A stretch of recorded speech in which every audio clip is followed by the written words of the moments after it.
What is up, YouTube? That's here, and today I'm bringing you guys a video talking about Ultra Wormholes and how to get legendaries in Pokemon Ultra Sun and Ultra Moon.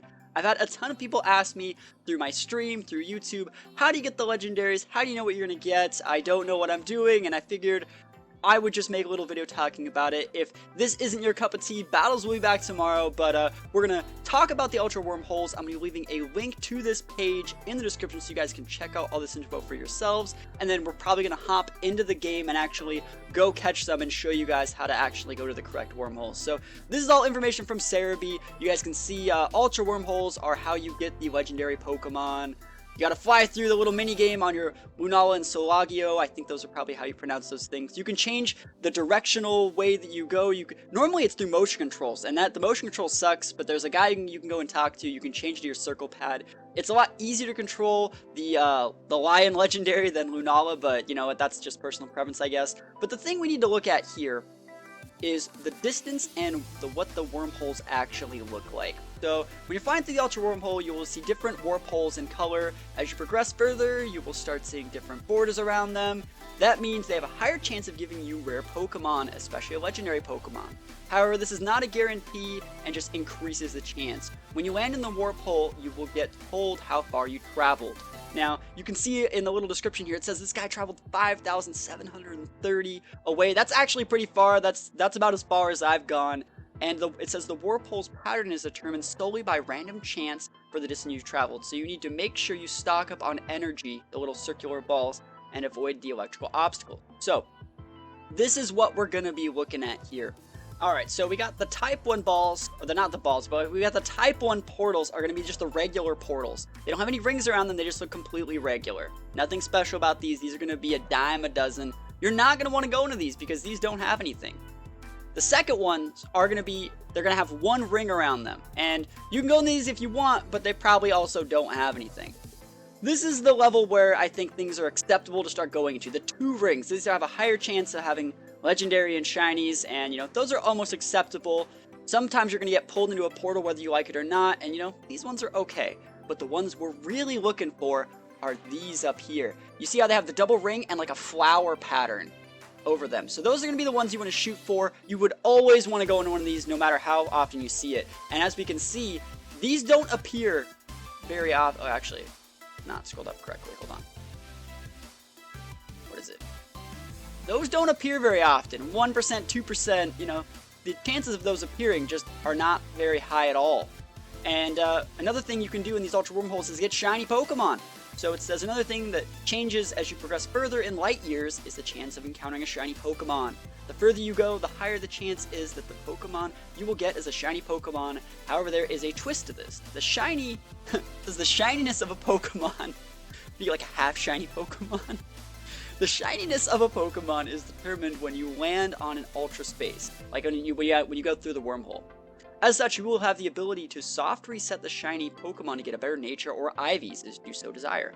That's really cool. I think that's cool that they actually added that. So like, if you know, for Quagsire, for example, if you save there and you go over to the Quagsire and you know you accidentally have like the wrong synchronized user, you can soft reset the Quagsire. It's gonna be shiny every single time. You can soft reset for natures. You can soft reset for, I don't know if they have locked abilities, but you can soft reset for that. You can soft reset for IVs. That's actually pretty cool that they put that in the game.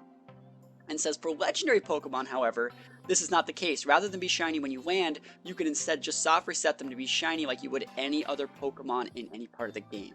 That's completely I think that's good, because like sometimes you're like, wow, I would have got a shiny Zapdos, but it would have sucked.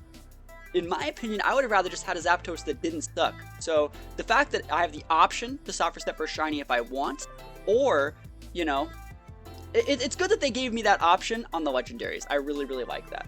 So that's pretty much it. So we can also see that the worlds you go to depend on the color. You can see the white wormholes are going to be Ultra Beasts. Blue wormholes are going to be waterfalls, like water types. Red are going to be cliffs, like, you know, mountain Pokemon. Green are going to be field Pokemon. And yellow are going to be cave Pokemon, like rock type. And more rock types, I guess. So you can see there's Ultra Beasts, like this. It just shows how rare certain Ultra Beasts are. Nihilegos are extremely common. Moses in Moon. Buzzwole is in Sun. Zerka are uncommon. I found a ton of Zerka on accident. Celesteela is in Moon, while Kartana's in Sun, and then Guzzlords are rare. I haven't even found a Guzzlord yet. So, but I'm happy the Guzzlord is at the very end, because like Guzzlord kind of sucks and I don't really need one. So the fact that he's so rare fits because I don't need one at the moment. And each one of these mons has a respective like different world with like a really unique environment. Like in Zerka I think it's super cool. There's Zerka literally running everywhere all around it.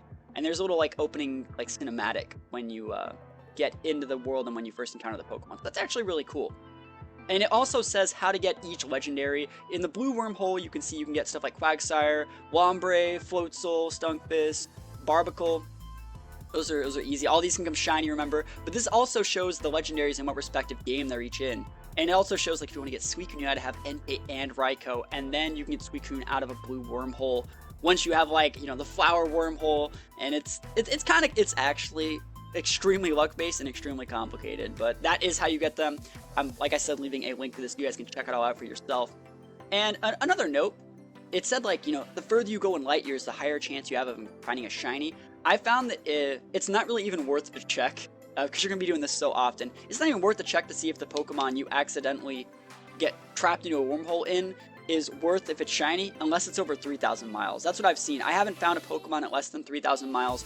3,000 miles seems to be at least my limiter for something to have a shiny. So I don't know what you guys have had. If you guys have found Pokemon fewer than 3,000 miles, leave a comment below. I want to know what's the earliest you guys have found a shiny, or how often you find them, because I've actually found shinies pretty frequently. I usually go to 3,000 to 4,000 miles. Green Wormholes, obviously these are the Pokemon that are in those. Green Wormholes are stuff like Nuzleafs and I didn't know was in this one. Alright, cool. Grumpig as well, pretty cool. Red Wormhole, this is probably my favorite. I found Shiny Altaria. I really like Shiny Altaria. And I want a Shiny Omega, so I'm definitely going to be looking for that. This is where you get most of the birds. I already got Cresselia from this, and I already got Zapdos, so that is so good. And another thing I want to mention is, you can find as many Ultra Beasts as you want. I don't think it says this anywhere on this. I can find 100 Zerka and catch all of them. But there's only one Zapdos, there's only one Moltres, there's only one of these legendaries. You can catch as many Ultra Beasts as you want, but once you get your Cresselia for the game, that's it. You know, you gotta restart your file or get another game. So, you gotta be careful with these things when you catch them. Yellow Wormhole, there's just a ton of, this is where a bunch of the legendaries are. It's not even gonna let me scroll all the way down, is it? Yeah, it's stuff like the Reggies, and then you got like Giratina, Regirock, and Heatran and stuff. I already got the Heatran in my game. Looks like Heatran is in Ultra Sun, and Regigigas is in Ultra Moon. That was the main reason why I went with Ultra Sun. So that's all I really gotta say for this aspect of it. We're gonna hop into the actual game right now, and I'm gonna, you know, play it and show you guys how to go into the certain wormholes. Hopefully I don't mess it up too much. Hopefully we find something good and we can catch it. So wish me luck. Here we go. Alright, so what we're going to be doing now is we are going to be going to the Ultra Wormhole to catch a bunch of Pokemon. I guess I'm just going to show you my team. I have an Alakazam, a False Swipe user, a Bulky Thing. I have a Knocked Out Curly because it has Synchronize. Also Alakazam has Synchronize. And then I have my Butterfree to use Sleep Powder. Pretty standard stuff. I could be bringing a bunch of different stuff. Remember, you guys can use the Synchronize ability to change the natures of all the Pokemon that you guys catch. Has a 50% chance of changing the nature if you have the Synchronized user in front. So where we're going to be flying to is the Ancient Pony Path. This is right next to the Battle Tree. This is where you would have caught your respective legendary for each game, or, you know, went to this wormhole thing. Obviously, you guys probably know where this is. So what we're going to do is we are going to talk to the wormhole. We're going to go to the Ultra Wormhole, and hopefully I'm going to find either a shiny or a legendary. So I'm going to show you guys the types of orbs that you should be trying to pick up, you know, the types of orbs you want to avoid, and we're just gonna get lucky here. So I am using the circle pad to use or to move, and not not motion controls. And I'm already off to a really bad start. It's okay. I haven't hit anything yet.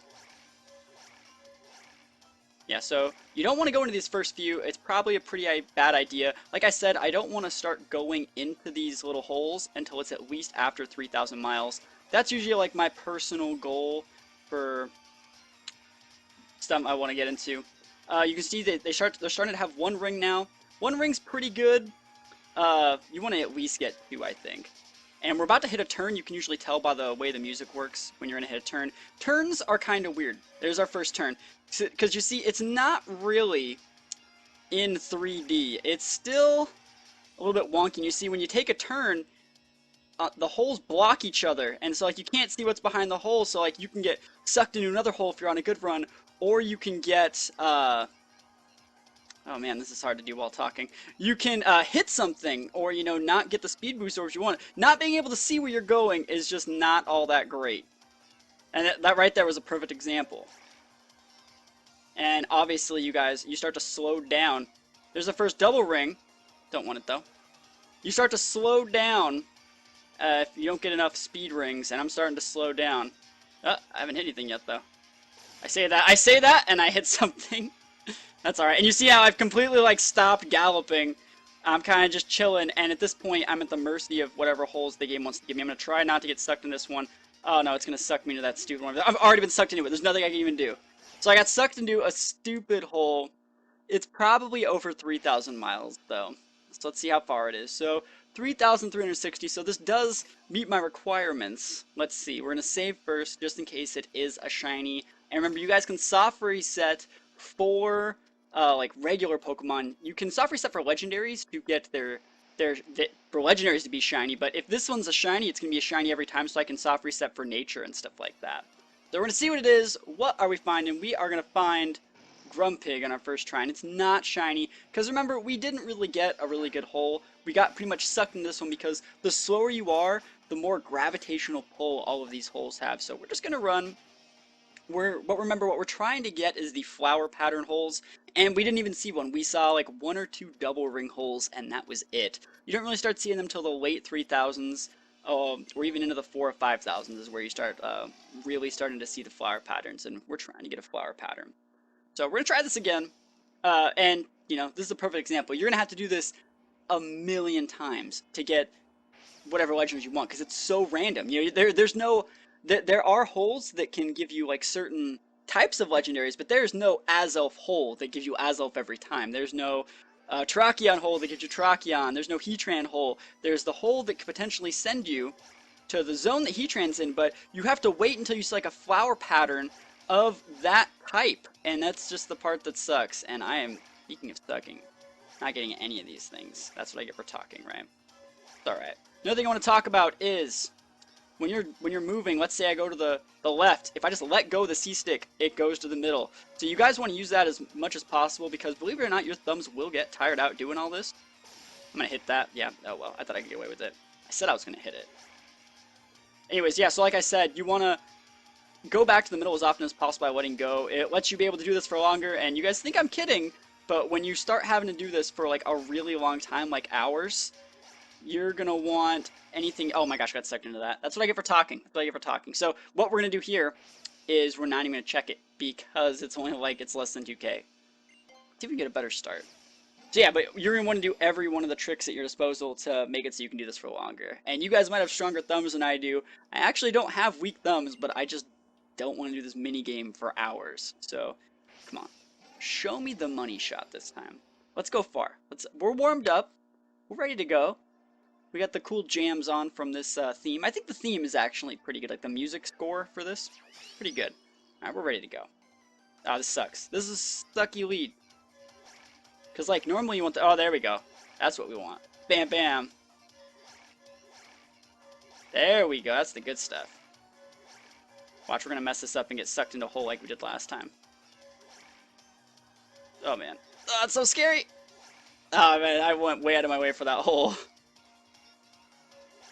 Alright, looks like we're doing okay. Oh, I dodged that one on accident. Oh, I dodged that one on accident too. No, we're throwing. Alright, another thing I want to talk about is trying to stay, like I said, in the middle as much as possible, especially when you go on the turns. When you go on the turns and you're like already on the right or left hand side, it completely blocks like part of your screen. And you need to be able to see what's coming so you can dodge or not get sucked into holes you don't want to get sucked into. I'm going to get hit. No! Ow! Alright, we see a double hole, but we're not going to go into it because we want a flower pattern. Yeah, the turns in this mode are just the worst. I was actually going to get that one. Ah! Been hit twice now. Our third double ring, though. Oh, we've been hit 3 times, dude. I'm flubbing it up. That was an Ultra Beast in that hole right there. It's the same type of hole as an Ultra Beast. Ah! Alright, we're starting to slow down. We need to get some... I'm just gonna go into this. Oh, just kidding. I was gonna default myself into going to that, but I was like, whatever. This one's gonna be hard to avoid. I don't think I can. Ugh! Oh my gosh, that's so scary. Give me a super hole. Because I have stopped moving. I hit that one on purpose so it wouldn't suck me in. You can actually mess with that a little bit. I can't get out of this one. Maybe if I hit that little ring in front of it. But this one's over 3,000, so we'll check. Alright, what we got? 36. So we're going to save here. Let's see if we see another Grumpig. So far, we've had pretty bad luck. Alright, survey says, what do you guys think it is? I think it's another Grumpig, because that's just the luck that I have right now, and it is a Nuzleaf, and it's not shiny, unfortunately. Oh well. Can't win them every time. Alright, so we're gonna do that. We're doing this until I hit something that's good. Because so far, like, I've only hit the same, like, we've only seen, like, this scenario. I want to show you guys the other ones. And I want to show you guys how to encounter a legendary, because that's the whole point. I want to go until I see the flower pattern. Which, you know, there's actually something I've been curious about, because there's only a certain number of legendaries in the game. So since I've caught most of them, does that mean that my chances of seeing the flower patterns is lower? Good question. I should have that answer since I'm the one making a video on this, but I don't. Anyways, here we go. It's just so tedious, you know, because every single time you redo it, you're going to have to get kicked back out to this area, and it's just dumb. Alright, let's focus. Because you're going to have to do this for this is like 2-3 minutes of my life wasted every time I have to do this. And you could say you like the minigame, but I'd rather just go to the place where I can catch said legendary. Because at the end of the day, I don't know, I'm not the person that likes playing Pokemon. Thank you for talking. This is actually a lot harder to do talking than you'd think. I'm used to, oh my goodness, I'm so freaking bad. We're already so slow. This is gonna be a bad run, I know it. Because, like, at this point, we're not really gonna see that many more power-up orbs. We're not gonna see that many more. They have such a low chance of appearing. And I'm not really running that fast. Oh wow, we just get a couple right here. I'll take them. Hook me up. Oh, we're gonna do this. Turn. Oh, I wanted it. Okay. Damn, I almost got that one. Oh, there's a rainbow right there. Bam! Alright, and this is actually an Ultra Beast hole, I think, but it is a rainbow hole. So that was our first rainbow hole, so you guys can actually see what it looks like now. And it looks like it might not be an Ultra Beast hole. So it's only 2,500 away, but it's our first rainbow hole. Or I keep on calling it a rainbow hole. It's a flower pattern, and so it's going to say, mysterious presence is coming from the other side of the water. So what we're going to do is we're just going to save here. And we're going to go see what legendary it's given us. Now, I don't remember what legendaries can be here. I don't know if you can get Suicune here, but I want one. What do we see? Is that Mesprit? That's Mesprit. Cool. I'll take Mesprit. Mesprit's a really cool legendary. So what we're going to do is we're going to make sure our Alakazam is at the front. Remember, Alakazam is our synchronized modest user. And we are just going to catch a modest Mesprit. I'm probably going to be throwing a Master Ball at it. I have a couple Master Balls from previous games, so I'm going to speed this up a lot.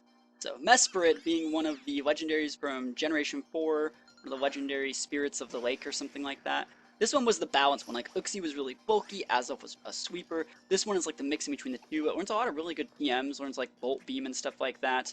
But we're just gonna... I don't have the Master Balls. Okay. We're gonna do this the hard way. We're gonna start off with a Quick Ball. Normally you want to start off with a Quick Ball. So I guess I'm gonna show you guys how I catch stuff then. I thought I had a couple Master Balls. I guess I traded them over and left them on the Pokemon. So Quick Balls have a higher chance of working on the very first turn. Obviously this one's not going to work. And he's going to fire off a Swift. Not doing that much. Level 100 Alakazam. If I hit that thing, it'll die. So I actually have to switch in, I'm going to switch in my level 78 Pokemon. What is this? This is a Decidueye. This is the thing I used actually in-game. So it's relatively the same level as this guy. You can go for Swifts, but I'm Ghost type, bro. So... if I Leaf Blade, it might die, but that's only if I crit. And if I False Swipe, that'll just take a while. But I think I'm going to False Swipe to gauge how much damage this does. I'm looking to do at least a quarter. A little bit less than a quarter. Going for Future Sight. You know what? Alright, so this move is base 40, and this is 70, right? So, 90. So it's going to be dealing almost 5 times as much damage and has potential to crit, and that's even not counting stab. I think it'll live. Don't crit. If you crit, I'll just reset. Crit! Alright, cool. Great. That's why we save. The one time Leaf Blade crits, right? The one time you crit your Leaf Blade, and you didn't want to. Not the end of the world. We saved, and I guess this is just our chance to shiny hunt for it, right? That's the way this works. So it's always going to be Mesprit because we locked into Mesprit the moment we started this thing. And remember, we have to have Alakazam in the front to activate Synchronize, which is going to give us a 50% chance to make this thing a Modest nature, which is a beneficial nature for this Pokemon. I'd say its best nature is probably either Modest or Timid, and I'd rather have Modest because it has such a subpar special attack for how good of moves that it gets that you're going to need the Modest to even make any sort of a dent. So we're just going to hard switch to Decidueye. Actually, we should still technically throw the Quick Ball first. The Quick Ball is the correct play on the first try every single time. Has like a 5 times multiplier on the first turn, I think. Go for that Quick Call. Let me get a critical capture. Oh, looks like I'm not going to get the critical. Oh well. He's going to go for Swift. It's not going to do anything. We're going to switch to Decidueye. He's probably going to Swift or Future Sight. And then from there, we'll just go for a Leaf Blade. If we just one-shot with Leaf Blade without a crit, then I will completely change my strategy. I mean, I could still technically trade over No, I couldn't trade. I can't access my PC from here. Oh, he's going for an extra sensory. Alright. That is a unique move. I actually really like extra sensory. It's like a psychic move that can flinch pretty good. Alright, no crit. No crit. No crit. Just regular damage. How about you don't crit? Perfect. Perfect. I love it. I love seeing that. So now we're just going to False Swipe him down, throw a couple Ultra Balls, maybe send a Butterfree, put him to sleep, and we should be able to get this. And you know what's going to be funny? We're doing all of this, and it's not even going to be Modest. Like, that's the fun part. That's my luck. When it comes to playing these type of games, when something has to happen, when it's a need, not a desire, oh man, I'm a pretty lucky guy. Like, I'll wake up if I have to. I'll get some crits, I'll get some flinches. But when it's just like a type of thing that could improve the quality of my life a little bit, no, never lucky. Like, if this was my last ball and it was a beast ball, I would catch this thing. But I'm probably not going to catch the first try. Oh, wait, am I? That's what I get for getting my hopes up. Right there, that's what I get for getting my hopes up. You see, luck is a cruel temptress. You can't trust the luck. You can't have faith in the luck, because the moment you have faith in your luck, that's when it gets you. And you lose, and everything sucks. So we're going to lose out to Decidueye here. That's completely fine. Like, literally, I could care less about losing to Decidueye here. That's why they're Pokemon centers. They'll be back. So we're going to use next Pokemon, go out to Butterfree. We're going to Sleep Powder this, and remember, putting things to sleep when they're at low HP. This thing is at 1 HP because we False Swiped it. It greatly increases the chances of catching them. So Sleep Powder is going to hit. Actually, I said Sleep Powder is going to hit for my Compoundized Butterfree, but oh man, this would be a funny time to get some clutch misses. So Mesprit has to be asleep that turn, which means we're going to at least get 1 turn of sleep to where we can catch this thing with an Ultra Ball. Is there a better ball that I have? I don't know if a Dust Ball works. I don't know if it's technically in a cave. I'm just going to throw the Ultra Ball. It's fine. If you guys know the answer, do Dust Balls work in the Beast Boosted dimension? We're throwing the Ultra Ball. Watch. It's going to give us a critical capture. Dang it. I'm always down for critical captures. Don't even get it. He's going to wake up right now. We got 2 turns sleep. We got 2 turns sleep. We got some luck. Alright, round 2. What is everyone's favorite Pokeball? I actually think I like Timer Balls the best. But that's just me. Wow, we're not even getting anything. And it's the wake up. This ain't gonna do anything. I'm so bulky. Man, this thing needs to get caught. I'm like actually done with its shenanigans. I don't even know what the catch rate is on these things. I really don't know what the catch rate is on them. I could have swore that their catch rates weren't really that high. Not as high as some other legendaries. But hey, I could be wrong. I think I'm just really unlucky. That's what it comes down to. The unluckiest. Pretty much. Maybe I should throw the Dusk Ball. I'll throw the Dusk Ball. Who knows? Maybe the game's just waiting for me to throw the Dusk Ball. I remember back in the day in like Gold, Silver, and like, you know, maybe not Gold and Silver, but like Ruby and Sapphire. Not Ruby and Sapphire. Red and Blue. Sorry, Red and Blue. Back in the day, you could miss the Pokemon. Oh man, did we catch it? God damn it. Well, I guess Dusk Ball probably works then. But you used to be able to miss if you threw them when they were like too high of HP and stuff like that. It would just say you missed. You didn't even have a chance to catch them. But that was before critical captures. So Mesprit's added to our party. What we're going to do now is we're going to check if Mesprit is indeed that juicy, modest nature that we need it to be. Oh, it wasn't even at 1, it was at 4. Alright, are we modest? We are indeed modest. The synchronized worked, so that is how you get legendaries that you want in Pokemon Ultra Sun and Ultra Moon. It is very tedious and it takes a lot of time, but you know what? It's worth it, I guess. It's fun.